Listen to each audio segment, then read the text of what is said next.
E olha, a indústria de fundos de investimento em direitos creditórios consolida uma posição estratégica no mercado brasileiro. A captação líquida acumulada foi de quase 55 bilhões de reais até novembro desse ano, de acordo com a Ambima. O setor ocupa o segundo lugar no pódio de captações, atrás somente da renda fixa.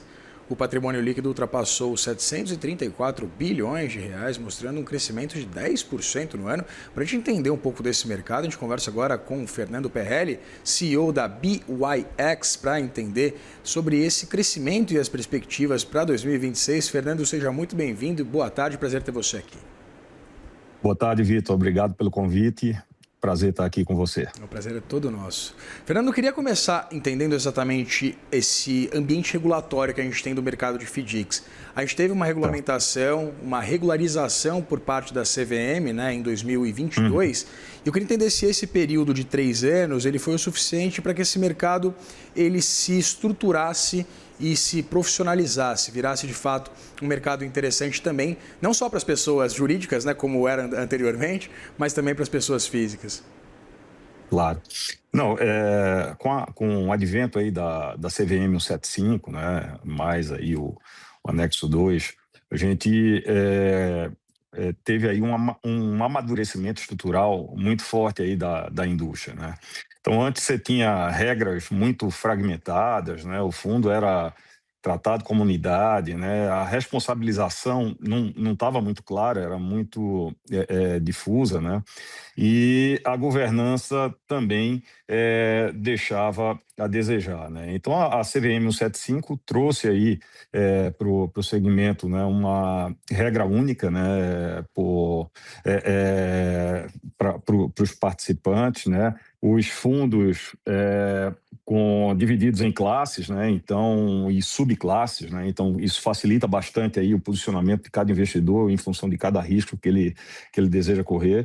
Os deveres ficaram muito mais claros, né, explícitos aí por prestador, seja gestor, seja administrador, seja custodiante, seja consultor especializado, seja o auditor independente, né? Então, isso traz aí, reduz muito aí a zona cinzenta que nós tínhamos no passado, né?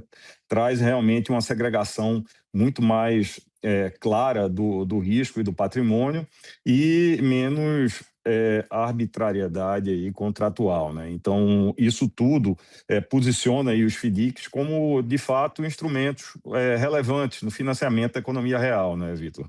Então, como você bem colocou aí, a indústria atingiu 750 bilhões, né?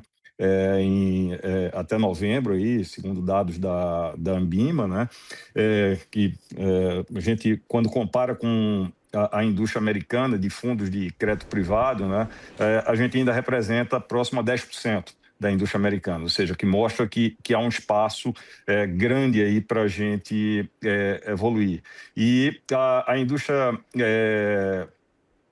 a nossa indústria, a gente imagina que agora com a CVM 175, do ponto de vista regulatório, a gente começa a se aproximar da indústria americana e, em função disso aí, com a segurança que se traz e o processo muito mais estruturado de governança, você começa a atrair de forma mais estruturada investidores, né, e distribuidores para esse mercado, né?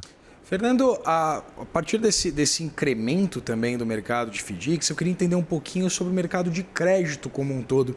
Isso porque, pensando exatamente só no direito creditório, se a gente para pensar, por exemplo, no setor varejista, isso denota algum tipo de dificuldade de acesso a outros meios de obtenção de crédito? Veja, o FDIC, eu acho que ele traz aí claramente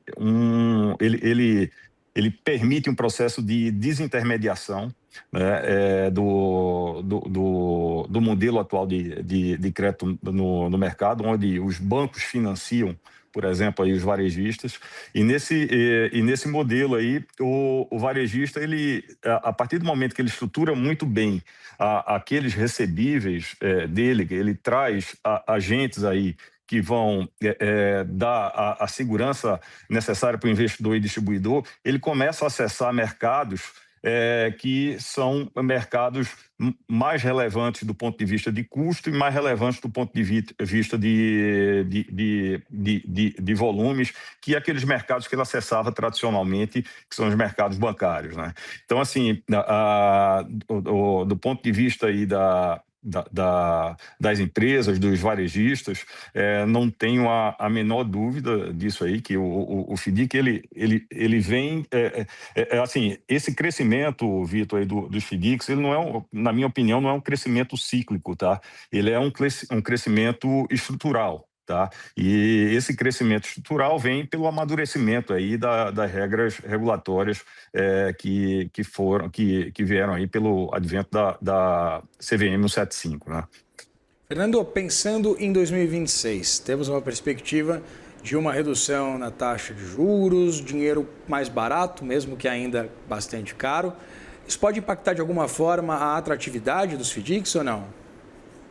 Não, pelo contrário até, tá? Mesmo quando os juros caem, né, o crédito estruturado continua muito atraente para permitir engenharia de risco e prêmio, né, Vitor? Então, assim, o que acontece é que com a queda da taxa de juros, os investidores também procuram buscar outros ativos que tragam um retorno maior, obviamente, alinhados aí com o risco.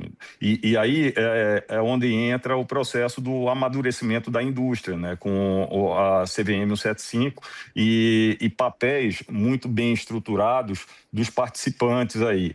Então, é muito importante que todos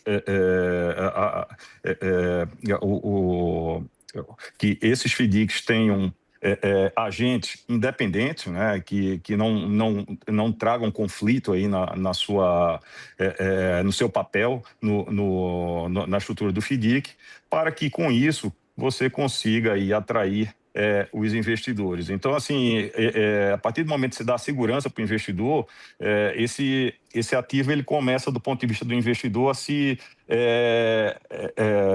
equiparar muito forte a um CDB, só que com rendimento muito melhor, né? Então, esse é o ponto. E aí, onde a gente vê um amadurecimento muito grande, onde o investidor passa a não olhar somente um relatório de agência de rating e passa a olhar, de fato, com profundidade, o que é que compõem aqueles ativos, quais são os critérios de elegibilidade que foram utilizados para a composição daqueles ativos do fundo, como é que está o lastro daquelas operações, né? Enfim, então isso traz aí uma maturidade muito forte para o mercado.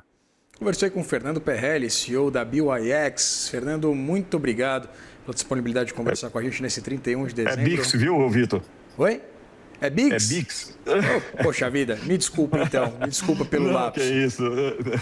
Te desejo um grande ano, viu, Fernando? Feliz ano novo para você também e todos os telespectadores aí da CNN. Obrigado pelo convite.